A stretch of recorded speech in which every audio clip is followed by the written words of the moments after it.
The referee that gave Caitlin Clark a technical, exposed. It was quickly communicated that obviously there was what the ref interpreted was not actually the case of what happened. The sports world has been rocked by shocking news, and the whole basketball community is in complete turmoil over a late-breaking development that totally disrupted what appeared to be deliberate sabotage of a player for a franchise. If you believed that professional sports officiating had already attained the pinnacle of dramatic absurdity, reconsider, as the most recent escalation involving the WNBA league office, the Indiana Fever, and a hotly contested referee ruling has gone beyond what anyone could have predicted. Imagine the explosive situation that is developing live on the court during a hotly contested, high-stakes game between the Indiana Fever and the Chicago Sky. Despite intense defensive pressure from Natasha Cloud, Caitlin Clark drove strongly down the baseline. She lost control of her footing and unintentionally ran into a baseline official. That she thought there was extra contact with Caitlin's forearm here as they were explaining it. When regular athletic logic is applied in a typical basketball world, bodies flying out of bounds and there are 50 instances of inadvertent touch every night without a single malicious whistle being blown. However, rather than allowing the flow, as soon as the game started, the referee reached into her pocket and blew the whistle loudly. Authority, and gave Clark a technical foul slap, alleging that she had purposefully made forearm contact with the official. For accidentally bumping into an official after getting pushed out of bounds when her momentum is carrying her in the referee's direction. Referee sees her coming, instead of moving out the way, leans into it, gets bumped, sits there for a second, says, "Nah, I really don't like Caitlin Clark." Tease her up. The horrific incident sparked immediate outcry both inside the arena and on social media. Consequence associated with that particular whistle, as the league's stringent disciplinary regulations. Clark's seventh technical foul of the regular season occurred when he reached that specific milestone. According to the rules governing these athletes, committing 8 technical fouls results in an automatic. The Fever star was suddenly subject to a mandatory 1-game suspension and a hefty fine. Absence that would prevent her from competing against Breanna Stewart and the New York Freedom. Caitlin Clark, who accidentally bumped into an official, gets called for a technical foul. Then we have Natasha Cloud, part of the Black Lesbian Mafia, grabbing this official by the hips. Maybe that's why she didn't call it. She likes getting grabbed by the hips by Natasha Cloud. I don't know. Gets grabbed by the hips from Natasha Cloud. Natasha Cloud tries to push her and move her out the way so she can argue with an Indiana Fever player. Absolutely no technical foul. If that's not a double standard, I don't know what it is. As fans, commentators, and former players recognized how serious the issue was, social media immediately erupted, bringing up the startling double standard of punishing an off-balance person and overloading every forum with contentious arguments. Player for an unintentional collision, yet similar physical contact in basketball remains unreported. Games all over the place. During her post-game press conference, Indiana head coach Stephanie White expressed her fury without holding back, either publicly denouncing the choice as a horrible one made without any knowledge, while Clark quietly stated reporters that she had already listened to the recording several times and was certain the interaction was completely unintentionally without exchanging any words. This whole scene was rendered even more combustible by the digital. Within minutes following the last buzzer, fans and independent analysts began their investigative work. Started looking through public documents to pinpoint the precise officiating team in charge of the contentious whistle. Names began to circulate on social media, with fans analyzing prior games, going over referee assignment sheets, and exchanging high-resolution collision freeze frames. The conversation soon turned into a comprehensive analysis rather than just a terrible basketball call of accountability, with many of people calling for the league office to be transparent about how referees are assessed, as well as if personal prejudices affect game management.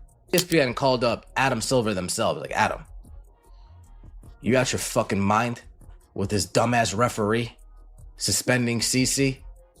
Are you out your dumb mind with this foolish referee suspending CC?" In a time when every moment of professional athletics is examined through a microscope, league executives are no longer able to hide behind corporate silence. The public outrage intensified to a boiling point. Because supporters believed that the penalty was a part of a concerning pattern rather than an isolated error where the veterans are subject to a whole different set of rules than the league's most visible star and rivals throughout the conference. As sports discourse shows, the pressure cooker reached its full capacity. Digital creators and podcast hosts spend hours analyzing the implications of an 8-day technical interruption. For a player who bears the league's whole commercial burden. Amount of viewers, ticket sales, and WNBA clothing sales have reached all-time highs, mostly as a result of the enormous influx of new viewers, especially to witness Caitlin Clark lead the hot offense and pose a threat to the league's greatest appeal compared to an unintentional accident. With a referee that millions of viewers perceived as a disastrous cell phone by a government unable to control its own rapid expansion, analysts noted that expanding when a league moves from a specialized regional sport to a worldwide mainstream, pains are common phenomena in the media, however, failing to maintain the game's integrity with capable and reliable officiating threatens to turn off the very fans that the league has spent decades attempting to win over, and then, as the story appeared to, the plot totally changed as everyone was locked in and the internet was getting ready for a multi-day media storm. Course in a few hours. In an unusual move that took the sports media world by surprise.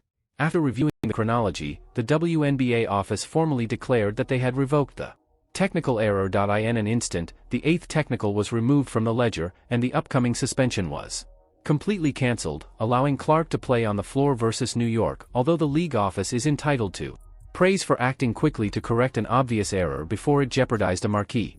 Unfortunately, the quick reversal has failed to calm the underlying rage of a weary fan base. By ongoing disputes about officiating, the league office's lightning-fast response led to an completely fresh discussion on the reasons the intervention was required in the first place and what it discloses information on the internal review procedures that control professional basketball. Critics questioned why right away a clear non-call or accidental touch necessitated widespread public outcry and internet inquiry before league executives intervened to make the necessary corrections. If the video proof was sufficient to justify an urgent within a few hours after the game ended, the floor officials ought to have had the situational knowledge and poise to identify the collision's unintentional origin in real time instead of using a technical foul to intensify the conflict. A growing gap between the referees was exposed by the incident playing the game on the court and the league's executives trying to keep the balance of competition and viewer confidence from the front desk. Think about the larger cultural and economic background of all of the Indiana Fever's current games. The arena's capacity is full, and rival teams are relocating to larger venues simply to meet the enormous demand for tickets. And television viewership is decreasing. History records on all of the main sports networks. Every whistle in this high-stakes setting carries millions of financial ramifications for sponsors, broadcast partners, and franchise valuation. When a referee makes a decision that changes the game call that seems out of step with conventional basketball regulations, it prompts instant conjecture. Conspiracy theories from supporters who already doubt the impartiality of institutions. The league cannot afford to have the goods is thought to be anything but totally authentic, so the first release of that 8th technical foul, a preventable catastrophe that put everyone's patience to the strain. Ecosystem of basketball. As this turbulent chapter comes to an end, Caitlin Clark is ready to guide her squad through the officiating department continues to be the center of attention for the demanding remainder of the schedule. Fans, coaches, and players are calling for straightforward, unambiguous rules regarding the evaluation of technical fouls, especially when it comes to ordinary physical play, emotions, and accidental contact during moments of tremendous intensity. The penalty was quickly revoked, indicating that the league is keeping an eye on things closely and prepared to address serious mistakes, but it also emphasized the pressing need for proactive reform rather as opposed to reactive damage control, until all referees exhibit a uniform, equitable, and competent approach to controlling games without allowing their whistle to be dictated by personal annoyances or calls based on reputation.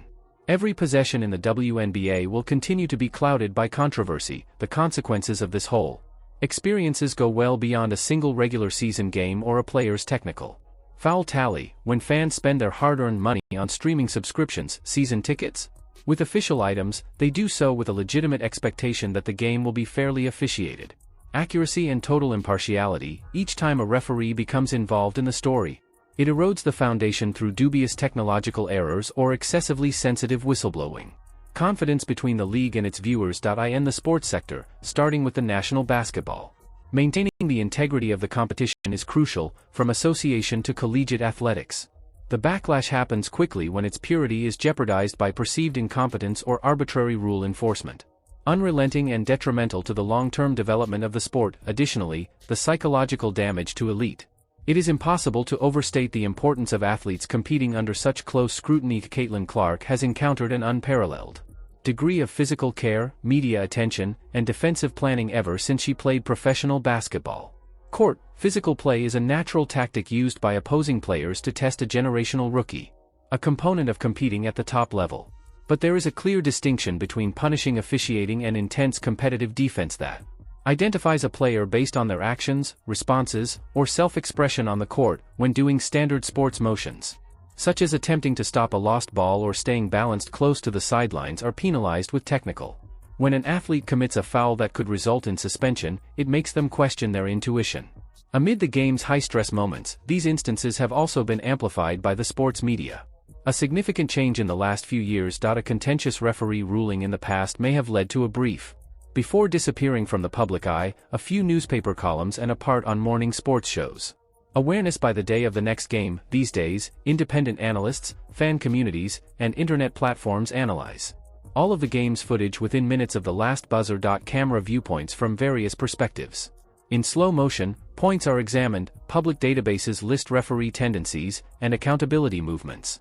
Organize organically. Because of this degree of digital exposure, officiating teams are no longer able to work covertly.